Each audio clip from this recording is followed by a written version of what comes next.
Giovanni, welcome back to another moko walkthrough. This is an older piece that I did, maybe 3 years ago now, I think, on the bro Karl, and this is probably one of my favorite pieces I've ever done. Just the combination of placement, size, simplicity versus complexity. Let's jump into it. So this is probably my favorite photo that I took of the whole piece. This was, I think we were about halfway through the second day, maybe, or was it the afternoon of the second day? And I just really liked the way the warm light of the room and the cool light of the day from the window to the right here just lit up his arm. Next part, you're just going to have to forgive the fact that there's photos laid on top of each other. But there's the back, it's probably the best view of the whole thing. This puhoro down the bottom is one that he got from his uncle, who sadly passed away, so I'll dedicate this moko walkthrough to the bro's uncle. I just really like this flow. I'll keep going through the photos and I'll talk about them later. This is a over the shoulder view.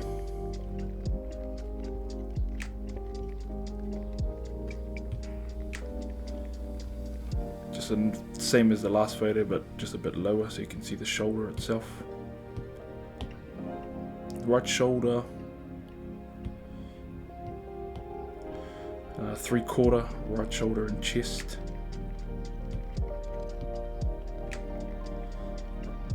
Chest and shoulders,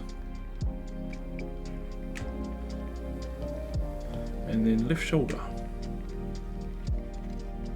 Now let's go back to this part here. Hopefully you're not getting confused by the fact that there's multiple photos in this, but we'll just go in. As you can see here, Symmetry played a huge role in this whole moko. Took 3 days. Really happy with how it turned out. His skin was really good too. Just the needle went in nice. But if we go a bit closer, you can see the flows, which is quite directional from his spine. You can follow these puhoro. The lines are sort of like that. So that's pretty much the flow of this whole thing, and the reason I did that was to accentuate the V taper. So this is me thinking about anatomy. Anatomy plays a huge role in how I place moko. So when you think about the ratio from the lats, which is the muscles on the side here, down to the waist, it's called a V taper. So me doing the flow like this was to accentuate that V taper, and it's like a nice natural cascading of lines that make your eye follow down the shoulders, down the back, down into his puhoro.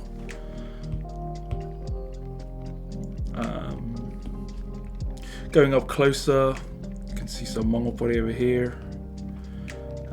Bit of a whiku over here, and really important to me is readability. I've said this before in multiple videos, and one thing that makes a piece more readable to me is the balance between complexity and simplicity. And the way that I did that in here is by having pretty much the same fill-ins for the whole piece, and that way all of these areas with the same fill-ins all blend together, so your eye identifies, oh yep, those are all filled in the same. So all of these areas are obviously meant to be seen as similar or the same, and then you contrast that with these different fill-ins up here, and that's just for a bit of contrast. And when you have contrast, it creates areas of interest, creates a bit of tension, which is a good thing. You can see these breaks over here. This was the early days of me really figuring out how to place these, and at this time I placed them just to be the opposite of this flow, which I've done in an older moko walkthrough. You know, so you see the lines there, they contrast, and then you can see these lines on the outside. And then there's heaps to talk about in this one, so this may be a bit of a longer video than you're used to. You come in closer, yeah, that looks pretty good, and you can see these whakarare coming down,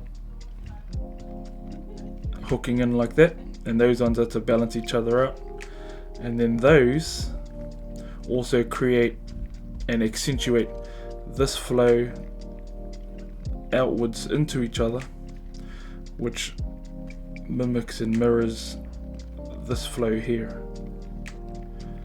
So you look at that, hang on, you've got, so if you follow this line from his uncle, you've got that line, you've got this one, then you've got that one.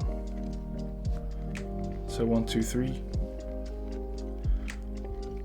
just little things like that, which may have gone unnoticed if people have looked at it, but those are the little things that I like to leave in pieces when I can. Yeah, that over shoulder view and these breaks that I've created, I put them over the shoulder, and I wanted to do it to segment the whole piece,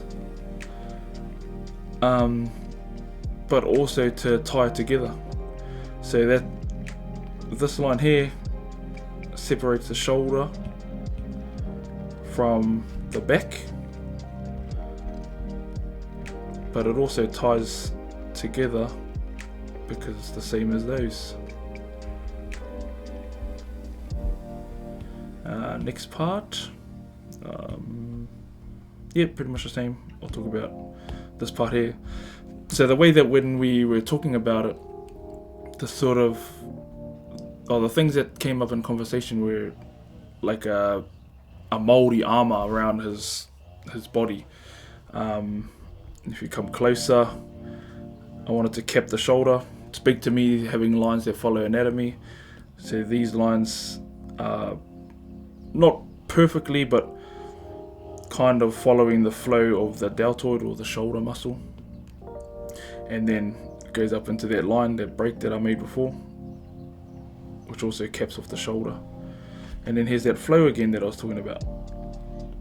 You've got all the flow that's coming in from the back into the arm, from the chest into the arm, or from the arm into the chest. Even that one sort of goes up into the neck. And then it's Saturday here, beautiful day, so that's why you can hear the weed eater in the background. This is a 3/4 front view. Another thing I did was have these whakarare go into each other, and then have these ones go the opposite to each other, but then they also create that line there, which is to sort of mimic that. Little things make a big difference. The chest, so you get a better idea of what I meant by capping the shoulder. Yeah, some nice flows coming from the arm into the chest. I like the way that the heads of these puhoro create like a repetitive pattern. So it's 1, 2, 1, 2, and those kind of act like arrows which direct the eye, and they do the same thing as on the back. flows that come from the outside, in, down, in, down. So that was a huge part of making this moko work as well as it did, was having intentional flows, intentional lines to create a huge cohesive piece that wraps that whole area, which is a bit awkward to create a piece that flows together so well, I think. Yeah, same as the other side. Got your flows over here, those directional lines I was talking about. I like the little pointed stop, and we also did that too, so you can easily add moko to his arms if you wanted to later. And then last photo, which is my favorite. Yeah, hope you fellas enjoyed this video, whānau. Like I say, this is probably hands down my favorite piece that I've ever done. Just, that's what I strive for when I do moko, is trying to have the perfect balance of complexity, simplicity, intentional line work, readability, and purposefully placed design on the anatomy, the human anatomy. Yeah, hope you fellas got some value from that. A little food for thought for the next piece you do or next design you do, is thinking about little cues, little hints at flow and direction, and directing the eye through the piece. See you fellas in the next one. Cheers.